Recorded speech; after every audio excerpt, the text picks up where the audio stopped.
This Viking chieftain had suffered a tragic fate. After his clan was slaughtered and his family brutally killed, his heart burned with nothing but vengeance. In his desperation, he struck a pact with a demon, trading his soul for unimaginable power. The earth split open as the chieftain emerged, now a monstrous, towering fiend of flame. A massive fiery axe materialized in his grip, its mere swings enough to cleave mountains and shatter the ground. Overwhelmed by its destructive might, he roared in exhilaration, and eagerly set off on his path of revenge. Meanwhile, Nick stood atop a cliff, gazing into the distance. The playful antics of the baby dragons filled him with contentment. But then a warning beacon flared on the horizon. The dragon riders snapped into combat mode, their faces grim as they charged forward. Suddenly, a wall of fire erupted, blocking their way. From the inferno stepped a flaming giant, the vengeful Viking chieftain, now reborn. He summoned his weapon, a familiar, dreaded axe, and brought it down with a devastating strike. The earth splintered, spewing rivers of crimson fire. The dragon riders dodged, but one was still struck. Outmatched, Nick and the others fled uphill. The chieftain, however, remained eerily calm.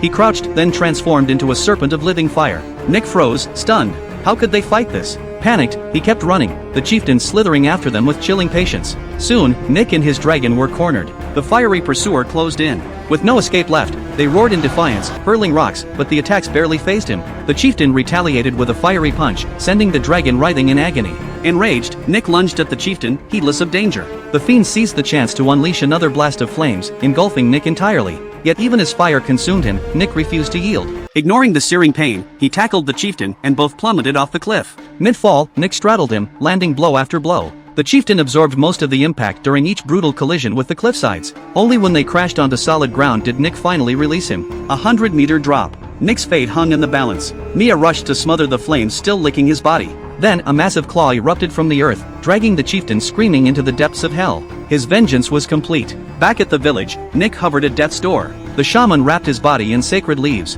In his final moments, he whispered Mia's name, a love so pure it shattered her hesitation. She climbed onto his back, embracing him fiercely. Years passed. The dragonlings grew into mighty beasts. Nick and Mia's son flourished, and a new generation of dragon riders rose once more.